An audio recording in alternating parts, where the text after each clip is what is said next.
Hi there, today I want to talk about an omnibus. I want to talk about the Marvel Horror Lives Again omnibus. Boom, that's a big boy, isn't it?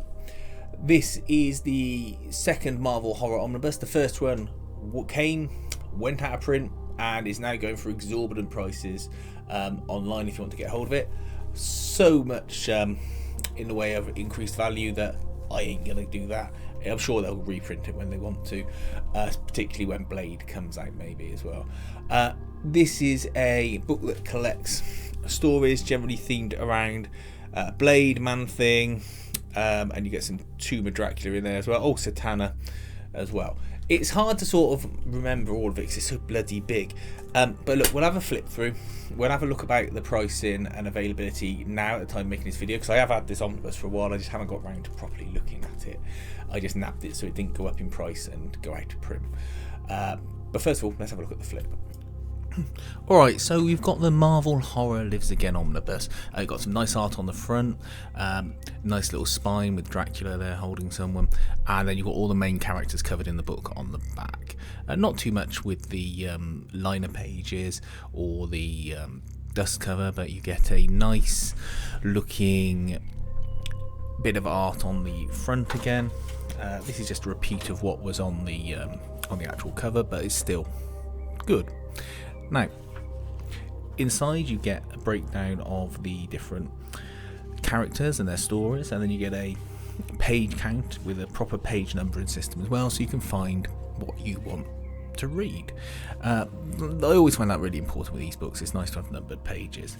And what you do is you start off with Blade, the one everyone's interested in at the moment, because obviously there's a potential film coming out soon. Well, soon, next couple of years, but that's soon in real terms. And you get these sort of classic stories that they've changed between black and white and colour, and I really enjoy these kind of stories. They are a bit like the Solomon Kane stories. They're from that era of Marvel where they do the monsters, and they're relatively adult, to be honest. You can pick up and read them one or two issues at a time and you don't feel like you've missed out with anything, or you can plough through it if you're really enjoying it and you don't feel any better or worse as a result of it. They got Hulk with the Wendigo there, very sort of well-known monster rivalry, let's say. You also get a bit of background on the characters that people might not otherwise know, and I find that really interesting, particularly things about Blade and where he grows up. One of my main bugbears is a lack of sort of British superheroes, or let's say the Americanization of British superheroes, or people with British origins where they just kind of forget that, Blade being one of them. But this is a book that feels really cared for and well put together. It reads really well. I love the crisp white pages. It's got a great eye on it when you open up, an eye being the shape that's made by the spine when it pulls away from, when the ribbon pulls away from the actual outer cover of the book, the hardcover, and allows you to open the pages nice and flat.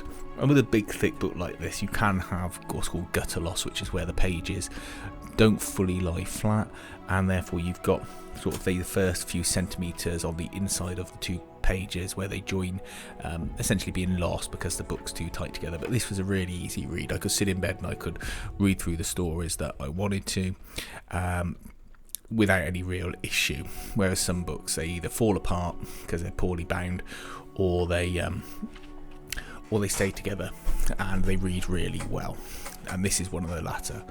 I really want the other book in the series, just the Marvel Horror one, but that doesn't seem to have been subject to reprinting, but definitely worth having a look at. Alright then, so that was the book. I say, real sort of eclectic collection of stories here. It certainly tells you all about Blade and lets you know that he's meant to have an English accent. Whether or not Marvel will honour his ethnic traditions and not Americanise him, I don't know. I'm sure that there would be an uproar if they changed any other characters, accents or ethnic origins, but there we go. It's just nice to have a British superhero, really, and just to have someone with a proper accent on the movies, but we'll see. I'm sure they won't bother with any of that. I'm sure they also, mind you, I'm sure they also won't dress up like a disco godfather either, but there we go. Price wise, I'll show on screen what it's available for now, and they do fluctuate, particularly with omnibuses this size. Make sure that you do your price watching, as I always say, and shop around. And I have found for the UK quite a good one was Speedy Hen. Oh no, it wasn't Speedy Hen. I got a book from Speedy Hen, but it was actually via another third-party seller, and I'll put the name of them up here once I find it, because it was just some site I'd never seen before, and they actually got a discount off it again and had free postage off a book, so they were useful to use. I don't know how often they do that. I was just googling for prices, and it just came up, and I took a punt on it for a Fantastic Four Hickman omnibus, just outside down there. But yeah, they're worth having a check out as well. Please feel free to like and subscribe, give us a thumbs up if this video has helped you out in any way, and thanks for watching.